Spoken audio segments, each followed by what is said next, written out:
Could a planet exist without a sun? Yes, it absolutely can. We tend to think of planets as members of a family, always circling a parent star. We see our own solar system: Mercury, Venus, Earth, Mars, and the rest. They all follow a predictable path around our sun. This relationship seems fundamental. The sun gives us light and warmth, it holds us in its orbit. The whole system seems stable, permanent. But the universe is a lot messier than that. There are planets out there that don't have a sun. They drift through the cold, dark space between the stars, completely alone. We call them rogue planets. Sometimes they are called orphan planets or interstellar planets. The name paints a picture of a lonely, wandering world, and that picture is mostly correct. These aren't just a weird exception. There might be billions of them in our galaxy, maybe even trillions. Some astronomers think rogue planets could outnumber stars. Think about that for a second. For every point of light you see in the night sky, there could be hundreds or thousands of dark, unseen worlds drifting in the void. The galaxy could be teeming with them. It's a strange and unsettling thought. It changes how we see the cosmos. It's not just empty space between the stars, it's filled with these lost worlds. So where do they come from? How does a planet end up without a star? There are two main ideas about how a rogue planet is born. The first idea is the most common one. It's a story of a violent upbringing. Most rogue planets probably started out as normal planets. They formed in a solar system just like ours. They were born from the same disk of gas and dust that created their star and their sibling planets. They settled into an orbit, and things were fine for a while. But early solar systems are not peaceful places. They are chaotic and crowded. Imagine a brand new solar system. It's full of young planets, all jostling for position. Giant planets like Jupiter have immense gravity. Their gravitational pull is like a bully on the playground. As these giants migrate and shift their orbits, they can profoundly affect the smaller planets around them. A small, Earth-sized planet could get too close to a Jupiter-sized one. The giant planet's gravity would grab it and fling it. It's a gravitational slingshot. The smaller planet gets accelerated to incredible speeds, fast enough to escape the pull of its own sun. It gets ejected from its home system, sent flying out into interstellar space. It's now a rogue.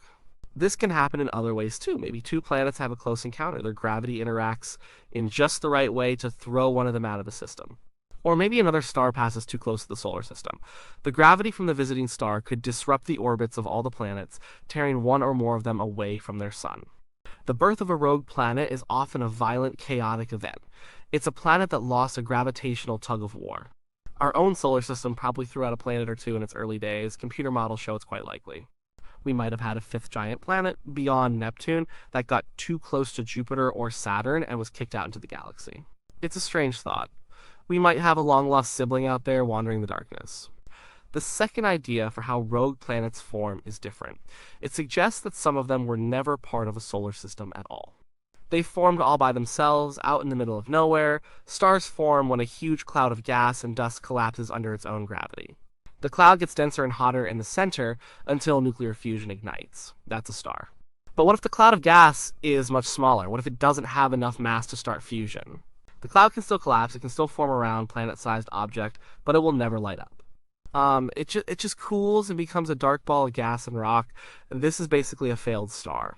Or you could call it a planet that formed like a star. So you have two paths to becoming a rogue. You're either an exile, kicked out of your home, or you're an orphan, born alone in the dark. Astronomers are still debating which method is more common. It's probably a mix of both. The big, Jupiter-sized rogues might be more likely to be failed stars. The smaller, Earth-sized ones are more likely to be exiles. Finding these planets is incredibly difficult. It's one of the biggest challenges in astronomy. Think about it. How do you find a small, dark object in the vast blackness of space? It doesn't produce its own light. It doesn't reflect any light because there's no nearby star. It's like trying to find a piece of coal in a dark cellar from a mile away. It's almost impossible. Directly seeing one is not really an option with current technology. You can't just point a telescope and take a picture. A young rogue planet might be warm enough to glow faintly in infrared light, heated from its own formation. A few potential candidates have been found this way, but they are very rare, and they have to be relatively close to us to be seen. For the vast majority of cold, old rogue planets, this method won't work. So astronomers had to get creative. They use a clever technique that relies on Albert Einstein's theory of general relativity. The technique is called gravitational microlensing. It sounds complicated, but the basic idea is simple. Their gravity bends space, and because space is bent, light traveling through it also bends. A massive object, like a planet or a star, acts like a lens. It's a gravitational lens. It can magnify the light from a star that is directly behind it. Here's how it works in practice. Astronomers stare at a dense patch of stars, usually toward the center of our Milky Way galaxy. They monitor the brightness of millions of stars night after night. They just watch and wait. Most of the time, nothing happens, like the stars just twinkle. But every now and then, something drifts in front of one of those distant stars. If a rogue planet happens to pass perfectly between us and a distant star, its gravity will act like a magnifying glass. The light from the distant star will be bent and focused toward Earth. From our point of view, the star will appear to get brighter and then fade back to normal as the rogue planet continues on its way. This brightening event has a very specific signature. The star gets brighter and then dimmer symmetrically. It's a smooth curve. By analyzing that curve of light, astronomers can learn a lot. The duration of the event tells them about the mass of the object that passed in front. A short event, lasting a few hours or a couple of days, suggests a small object, like a planet. A longer event, lasting weeks, suggests a much more massive object, like a star. This is how we have found most of the rogue planet candidates so far. It's a painstaking process. You have to watch millions of stars for years to catch just a handful of these events. But it works. It's the only method we have that can detect small Earth-mass planets that are completely dark. The problem with microlensing is that it's a one-time event. The alignment has to be perfect. Once the rogue planet moves on, you can never see it again. You can't go back and study it further. You get one snapshot of its existence, and that's it. You learn its approximate mass, but you don't know exactly where it is anymore. This is where future telescopes will change everything. NASA's Nancy Grace Roman Space Telescope, set to launch in the coming years, will be a rogue planet hunting machine. It will stare at huge patches of the sky with incredible precision. It's expected to find hundreds, maybe thousands, of these microlensing events. It will give us our first real census of the rogue planet population in our galaxy. We will finally get a sense of how many there are, what sizes they are, and where they are. It will turn rogue planets from a curiosity into a major field of study, so we know they exist. And we have an idea of how to find them. The next question is the big one. What would it be like on one of these worlds? Imagine standing on the surface of a rogue planet. The first thing you notice is the cold. A cold beyond anything we experience on Earth. Without a sun, the surface temperature would plummet to hundreds of degrees below zero. Any atmosphere the planet once had would likely freeze solid, falling as nitrogen or oxygen snow and forming a layer of ice on the surface. It would be a world locked in an eternal deep freeze. And then there's the darkness. There would be no day, no dawn, no dusk, just a permanent, unending night. But it wouldn't be complete blackness.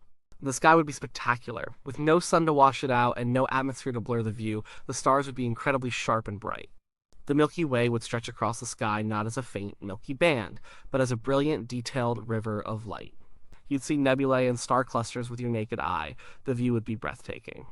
But it would be a cold, static beauty. The stars wouldn't twinkle. Twinkling is caused by our atmosphere.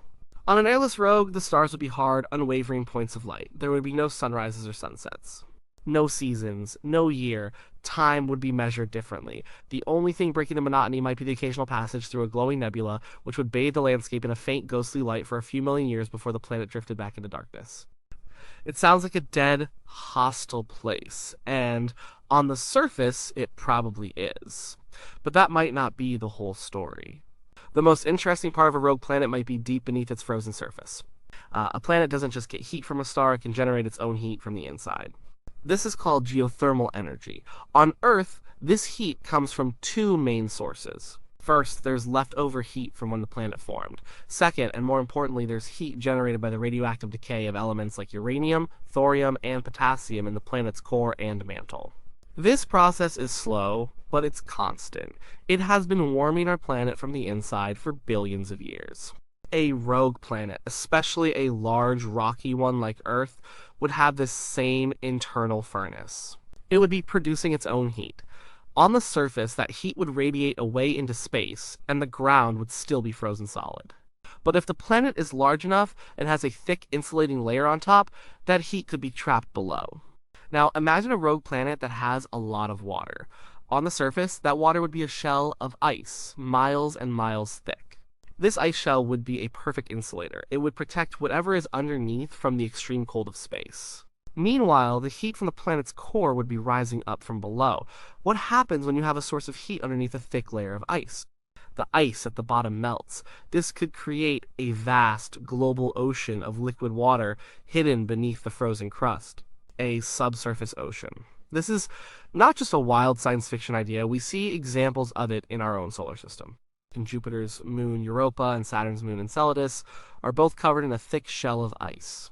But we have strong evidence that they both have huge liquid water oceans underneath. These moons are warmed not just by their own internal heat, but also by the constant gravitational squeezing and stretching from their giant parent planets. This is called tidal heating. A rogue planet wouldn't have tidal heating, but a large rocky rogue could have enough of its own radioactive heat to maintain a liquid ocean. So now we have a picture of a rogue planet that isn't just a dead ball of ice. It's a world with a frozen surface, but with a warm, dark ocean below.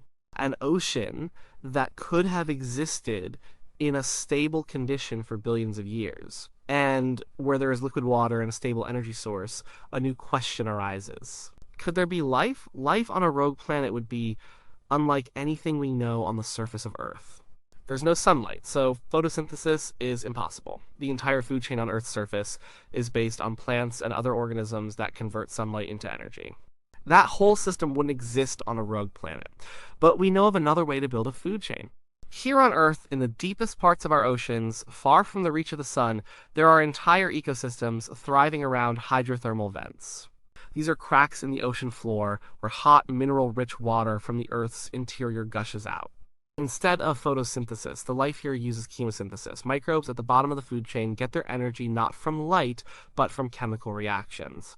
They process the sulfur compounds and other chemicals coming out of the vents. These microbes then form the base of a whole ecosystem of tube worms, crabs, and other strange creatures that have never seen the sun. A rogue planet with a subsurface ocean and a geologically active core could have hydrothermal vents on its ocean floor. It would have all the ingredients we think are necessary for life: liquid water, an energy source, geochemical energy, and the organic molecules that are common throughout the universe. Life on such a world would be simple, most likely. It would be microbial. It would exist in total darkness, clustered around these oases of heat and chemicals on the ocean floor. But it would be life. It would be a completely independent origin of life, born and evolved in the dark, without any help from a star. The environment would be incredibly stable. There are no seasons in a subsurface ocean. No ice ages, no solar flares, no asteroid impacts that could threaten the surface, because the thick ice shell would protect it. Once life gets started, it could exist there for billions of years, slowly evolving in the dark. It's a tantalizing possibility. It means that the habitable zone, the region around a star where a planet can have liquid water on its surface, might not be the only place to look for life. Habitable worlds could be anywhere. They could be drifting right through our own solar system, completely undetected. Life might not need a sun at all. All it might need is a world that is big enough to hold on to its internal heat. This idea changes our perspective. The universe becomes a much more promising place for life. Instead of being confined to the cozy, well-lit neighborhoods around stars, life could be widespread. It could be hiding in the dark, in the oceans of these wandering worlds. The sheer number of rogue planets makes this idea even more compelling. If there really are trillions of them in our galaxy, and if even a small fraction of them are large, rocky worlds with subsurface oceans, then the number of potential habitats for life in the galaxy could be astronomical. There could be more life hiding in the dark oceans of rogue planets than on all the sunlit surfaces of planets like Earth. Rogue planets also make us think about the deep future. Our own sun will not last forever. In about 5 billion years, it will swell up into a red giant, boiling away Earth's oceans and scorching its surface. But a rogue planet isn't tied to the life cycle of a star. Its heat source is the slow decay of elements in its core. That can last for tens of billions of years, far longer than the lifetime of a star like our sun. A civilization living in the subsurface ocean of a rogue planet could potentially outlive entire stellar systems. They would be sailing through the universe on the ultimate lifeboat. These lonely worlds also offer a potential mechanism for spreading life through the galaxy, a concept known as panspermia. An impact on a life-bearing planet could throw rocks with microbes into space. Some of those rocks could land on another planet in the same system. But what if a whole planet with a protected subsurface ocean full of life gets ejected from its solar system? That planet could then travel from one star system to another over millions of years. It's a crazy idea, but it's possible. A rogue planet could act as a wandering ark, carrying life from one part of the galaxy to another. The study of rogue planets is still in its infancy. We have only found a handful of convincing candidates. We are still working with theories and models, but what we are learning is reshaping our understanding of what a planet is and where we might find them. They are not just curiosities, they are a fundamental part of the galaxy's population. They represent a different kind of planetary existence, not dependent on a star, but self sufficient. They are a reminder that the universe is more varied and more surprising than we can often imagine. We look up at the sky and see the stars, and we imagine the planets orbiting them. But the real story might be in the spaces in between. The galaxy is filled with a hidden population of dark, cold worlds. Some might be dead, frozen husks, but some might be alive, with dark, warm oceans full of things we can't yet dream of. They are out there, trillions of them, drifting silently through the eternal night, waiting to be discovered.